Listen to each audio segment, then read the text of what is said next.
Hi, my name is Tanya Urrutia, and I'm presenting for the MUSE Consortium, especially Roland Bacon and Lutz Wysotsky for Galspec 21, and my title is The MUSE View in Deep Fields, IFUs basically as MOSes. I mainly lead the MUSE-Wide survey, so a lot of these results will be coming from the MUSE-Wide survey, but it's basically any MUSE GTO survey in blind fields. And what is this approach in empty blind fields? MUSE is a large 3D spectrograph having 1 by 1 arc-minute field of view, and because of this large field of view, we're now able to do large patches of skies in 3 dimensions.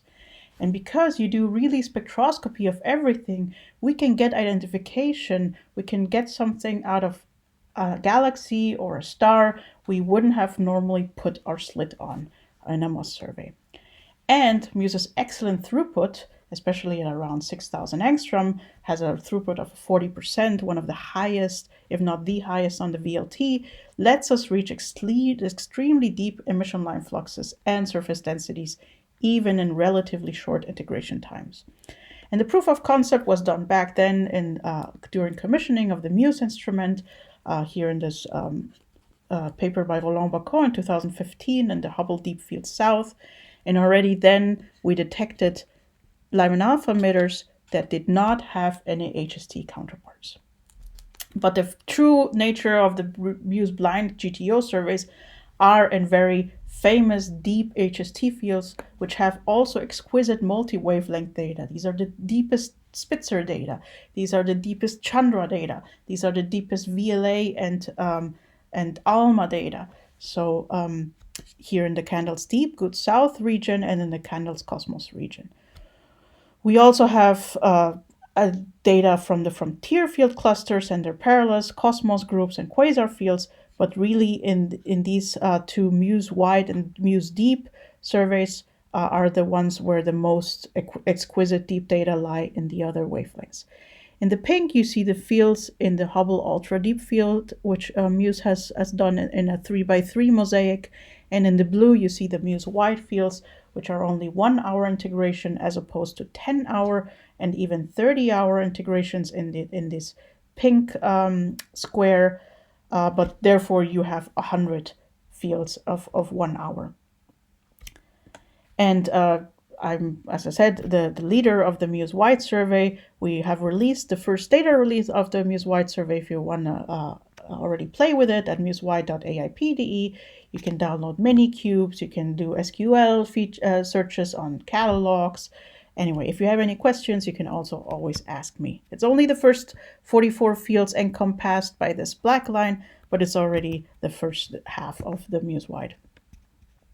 So, why is MUSE as a spectroscopic survey instrument so great? As I said, you can get a spectra out of everything, but just having a spectra of something, you can get just any HST galaxy, anything you tell me to go to, any position where there's a MUSE cube, I can get you the spectrum. So you have already 20,000 spectra in these MUSE-Wide and MUSE-Deep data.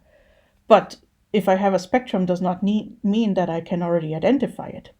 So let's take this unremarkable 20-second magnitude galaxy as an example. If you want the spectrum, here it is. It's a star-forming galaxy. You see the O3 and H beta lines, and here's the O2 line. But why is MUSE so much better than a MUSE survey? Well, you have incompleteness in slit placement. Let's say I also want to study this little dot here, which happens to be a Lyman alpha emitter. If I place a slit over here, because of the parallel nature in slits, I may not be able to put a slit here. So you always will have some incompleteness in slit placements. Same applies for fibers. Sometimes they cannot be too close to each other. But the most important thing is the slit losses. Or fiber losses. If I put something here, then I will lose most of the light of the galaxy coming from these outer regions. And so we have developed this software called TDOS, three-dimensional optimal spectral extraction by Kasper Schmidt, where you can follow the light-weighted spectral extraction weighted by the MUSE's PSF, and then can extract optimal spectrum. And so in just 1 hour, we reached completeness up to 24th magnitude of 90%, 98% redshift identification. So this is unprecedented. And normally in a MUSE survey, you would need about 4 hours of integration for the similar depth. Again, you see the 10 to the minus 18, and you even see continuum emission from this 22nd magnitude galaxy. But as you saw in the spectrum, emission lines are always easier to classify. Let's see, it's this movie where you're moving through wavelength space. These emission line sources start popping in and out. And of course, if you see them in the movie relatively easy, you can write programs to find them in data cubes very easy. So we developed a match filtering approach to find emission lines. It's called Line Source Detection and Cataloging Tool, written by Christian Herens, now a fellow at ESO. And using this approach, we find about 40 emission line sources per 1 hour cube, 125 emission line sources per 10-hour cubes, 240 emission line sources in a 30-hour cube. Just imagine 240 separate emission line galaxies in 1 square arc minute. Let that just sink in. And 500 emission line sources at 40 hours, which is the deepest MXDF, the deepest field we have so far. Although there, it kind of starts blending in. You'll soon see a picture of that. Redshift identification is relatively easy, and consolidation, because of this great program, Qt Classify, written by Josie Carotte, where you try to find secondary emission lines. For example, here, the lead line is the H alpha line, but you find all these other lines detected, or even secondary lines, which don't pass this signal to noise threshold, but are still sort of coming out in the MUSE cube. And because of the nice Galspec logo, which is a stack of in redshift space of your spectra, we have the same for emission line spectra. Here you see at a very high redshift, there's a desert between redshift 1.5, where the O2 line moves out, and 2.9, where Lyman alpha moves in.